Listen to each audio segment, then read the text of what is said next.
Director సాయిలి గారు madam మీరు చూస్తే ప్రీ రిలీజ్లో కావచ్చు ఇప్పుడు కావచ్చు ఓపెన్గా మాట్లాడేస్తున్నారు. ఫిల్మ్ ఇండస్ట్రీలో ఏమో అలా ఓపెన్గా ఉండకూడదు. సో ఏంటి నేర్చుకుంటారా ఇట్లనే ఉంటారా? ఏమో మేడం, అది నాకు వచ్చినట్టు మాట్లాడతా madam. Junior Posani sir madam నేర్చుకోవడానికి ట్రై చేస్తాం మేడం. అంటే ఇప్పుడు ఇది నాకు కొత్తగా మేడం, అంటే బేసిక్ నేర్చుకోవడానికి ట్రై చేస్తా. నేర్చుకోవాల్సిన అవసరం ఏమి లేదు. నీ సహజత్వాన్ని అసలు పోనీయకు నువ్వు. అది ఇండస్ట్రీ అయినా ఎవరైనా కూడా నిజాయితీని ఎవరైనా ఎప్పుడైనా యాక్సెప్ట్ చేస్తారు. దిస్ ఈజ్ యువర్ బ్రాండ్ అంతే. చైతు జోనల్ ఈ రోల్ చేయడానికి నేమ్ ఎంత వస్తుందో నెగిటివిటీ కూడా అంతే వస్తుంది. సో మీకు ఈ రోల్ గురించి చెప్పినప్పుడు ఏమనిపించింది? అంటే యాక్సెప్ట్ చేసే ముందు అనుకుంటాం కదా నేను చేయగలదునా లేదా, ఎందుకంటే చాలా విలనిజం అదే. అసలు యాజ్ ఏ ఫాదర్ అయితే మాత్రం అట్లుంటారా అనిపిస్తుంది. బట్ కులాల విషయంలో కావచ్చు ఎట్లయినా పిల్లల్ని చంపేస్తున్న ఫాదర్స్ కూడా ఉన్నారు కాబట్టి యాక్సెప్ట్ చెయ్యాలి ఆ నిజాన్ని.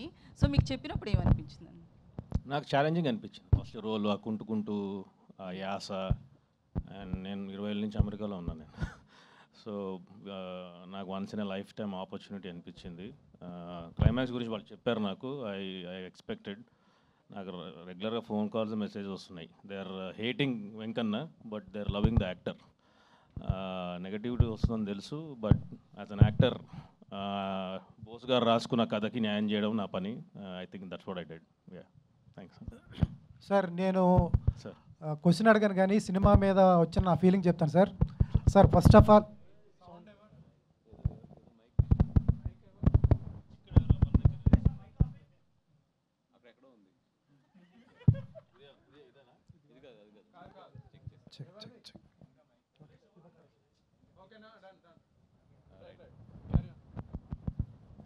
సార్ నేను క్వశ్చన్ అడగాను కానీ ఫస్ట్ దగ్గర నుంచి మిమ్మల్ని ఇంటర్వ్యూ చేసినప్పుడు కూడా 21 సినిమాలు రిలీజ్ అవుతున్నాయి 21వ తారీఖు. 21 సినిమాల్లో కూడా ఫస్ట్ రాజు వెడ్స్ రాంబాయి ఉందని మీతో చెప్పాను, వేణు సార్తో చెప్పాను. అలాగే సినిమా ప్రీమియర్ చూసిన తర్వాత ఆయనతో పావుగంట మాట్లాడాను, సురేష్ బొబ్బిల్ గారితో. అన్నా నువ్వు ప్రాణం పోసావు సినిమాకి.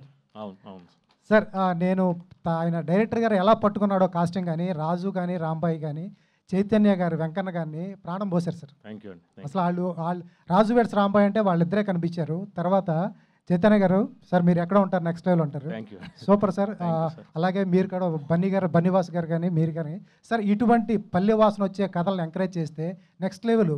ఒక సినిమా అంటే మీరు ఇందాక అన్నారు, ఒక సినిమా అంటే ఒక్కరు కాదు, వాళ్ళ ఫ్యామిలీ ఉంటుంది, వాళ్ళు నమ్ముకున్న వాళ్ళు ఉంటారు.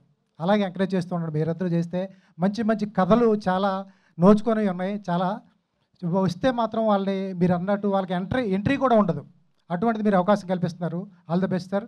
సినిమా ఎక్కడో ఉంటుంది, ఇప్పుడు చూస్తున్నాం బుక్ మై షోలో అన్నీ ఎల్లో కనపడుతున్నాయి. మీరు అమీర్పేటలో బ్యాండ్ కొట్టవు సార్. సార్ నాది ఒక సాయిల్ గారు, నాది ఒకటి క్లైమాక్స్ నేను రివీల్ చేయను. క్లైమాక్స్ అంతా బాగుంది, బట్ ఆ నూతి దగ్గర వాళ్ళిద్దరూ పోట్లాడుకుంటున్నారు, అరుచుకుంటున్నారు, ఒకరికొకరు త్యాగం చేసుకుంటున్నారు. నీకోసం మీ నాన్న ఇలా చేశాడు, నన్ను చేస్తుంటే నేనేమవుతుంది అనేది అద్భుతమైన డైలాగ్ సార్. ఆ సీను ఊరు మధ్యలో పెట్టుంటే ఊరు మొత్తం ఎమోషన్ క్యాచ్ చేసి ఉండేవాళ్ళం కదా అని నాకు ఒక అభిప్రాయం వచ్చింది. వాళ్ళిద్దరూ ఒంటరిగా పోట్లాడుకుంటే ఏముంటుంది, అదే ఊరు మధ్యలో ఆ సీన్ తీసుంటే వాళ్ళ ఎమోషన్ క్యాప్చర్ చేస్తే ఇంకా బాగుంటుందని నా చిన్న అభిప్రాయం సార్. మీ డైరెక్టర్ విజన్ ఇది మీ. Okay sir. సార్ ఈ సినిమా అద్భుతం, నెక్స్ట్ లెవెల్, నెక్స్ట్ నెంబర్ చూస్తారు. దీని గురించి మాట్లాడటానికి ఇవ్వలేదు. అద్భుతం సార్. Hello hello. ఇప్పుడు నిజంగా నిన్న సాయంత్రం ఎవరో షో చూడడానికి వెళ్ళి నేను I was not informed duly, వెళ్ళలేకపోయాను థియేటర్కి.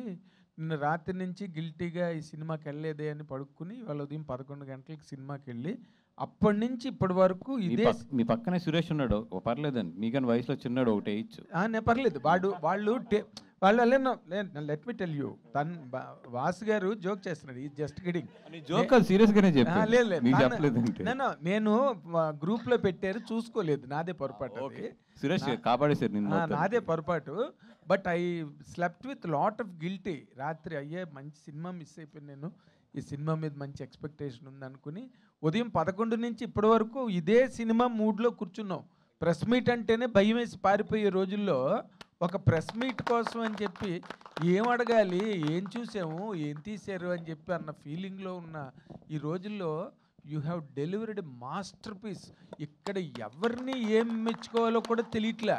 అక్కడ నితిన్ గారి దగ్గర నుంచి డైరెక్టరు, వేణు, చైతన్య, అమ్మాయి తేజస్వి, తెలుగు తేజస్వి and, ఆ, ఇంతమంది వాసు గారు, హీరో మా లైఫ్ అఖిల్, అంతా రోస్టింగ్ ఉంటుంది. ఇంతమందిని అసలు మేము క్వశ్చన్ అడగడానికి ఏమున్నదో నాకైతే అర్థం కాలేదు కానీ but I will try a question with the director. ఇప్పుడు ఇలాంటి కథలు చెప్తే రౌడీలు పెట్టి కొట్టిస్తారు ముందు, ఫస్ట్ పాయింట్. వీడేదో మా డబ్బులు తగలబెట్టడానికి దుష్ట యత్నంతో వచ్చాడు ఇక్కడ మా దగ్గరికి అని చెప్పి అర్థం కాక చాలా సినిమాలు ఎగిరిపోతాయి, చాలా కథలు యాక్సెప్ట్ చేయలేక కొన్ని కథలు ఎగిరిపోతాయి.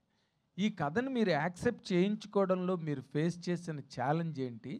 అలాంటి ఎప్పుడో 15 ఏళ్ల క్రితం అప్పుడున్న జీవన స్థితిగతులు, సామాజిక స్థితిగతుల మధ్యలో అలాంటి మారుమూల ప్రాంతంలో జరిగిన ఒక అరాచకం ఈ కథ. అలాంటి కథని ఈ విధమైన ఒక టీయర్ఫుల్ లవ్ స్టోరీగా తయారు చేయడంలో మీరు మీ ఛాలెంజెస్ ఏంటండి? Really I wanted to know. Sir నేను రాసుకున్నప్పుడు పేపర్ మీద పెట్టినప్పుడు మంచిగానే ఉన్నది సార్.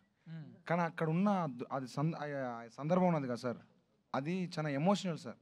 అది నేను తీసేటప్పుడు కానీ ఇది కానీ నాకు అవుట్ ఆఫ్ ది బాక్స్ చాలా ఛాలెంజెస్ ఉన్నాయి సార్. వాళ్ళ అంటే ఆ బాధిత కుటుంబాలు కానీ వాళ్ళు అదొక్కటి నేను అదొక్కటి ఒప్పించుకుంటే వాళ్ళతోని నేను ఇది పండిపిస్తారా, జనాలు ఎమోషనల్గా ఫీల్ అవుతారు, మనసు కానీ హృదయం కానీ చెలించిపోతుంది రబ్బాయి అని చెప్పేసి గట్టిగా అనుకున్నా సార్. వాళ్ళెమ్మటి తిరిగినా అదే నాకు టాస్క్ సార్. వాళ్ళ ఎమ్మటి పడటం, వాళ్ళని అడగటం కానీ అంటే వాళ్ళు మళ్ళీ అంటే మేము బయటకు వస్తే మా పరువు పోతుంది, మేము నలుగురిలో మళ్ళీ తలెత్తుకోలేము, ప్లీజ్ దండం పెడతా అని చాలాసార్లు బతిలాడారు. కానీ వాళ్ళని ఇట్లా సంవత్సరాలు దిగేసరికి వాళ్ళు నా బాధ అర్థం చేసుకొని ఒకటే మాట అన్నారు, పిల్లగా నువ్వు ఎవరిని చెప్పకు, మా పేరు రావద్దు, మా ఏం పేరు రావద్దు, నువ్వు చేసుకో, కానీ మా మొఖాలు గీకాలు ఏం వాడొద్దు, ఫోటోలు గిట్టోలు ఏం వాడొద్దు అని చెప్పారు సార్. అది నాకు ఇక ధైర్యం వచ్చింది సార్. చలో ఏం కాదు భయ్ అని చెప్పి అనుకున్నాను సార్. కానీ లాస్ట్ క్లైమాక్స్లో ఒరిజినల్ ఫోటో వేస్తే అదిరిపోవు, బాధ అనిపించింది. కానీ వాళ్ళు అవి కూడా ఇవ్వలే, బతిలాన్న ఫోటోలు అమ్మ వాడుకుంటుంటే వద్దొద్దు అన్నారు. సరే అని చెప్పేసి ఇదే సార్ ఆ క్లైమాక్స్ అట్లా వేసింది సార్. మన ఏదైతే రైటింగ్ ఉందో దాన్నే వాళ్ళని వాడుకుంటా. సాయి గారు థ్యాంక్ యూ సార్.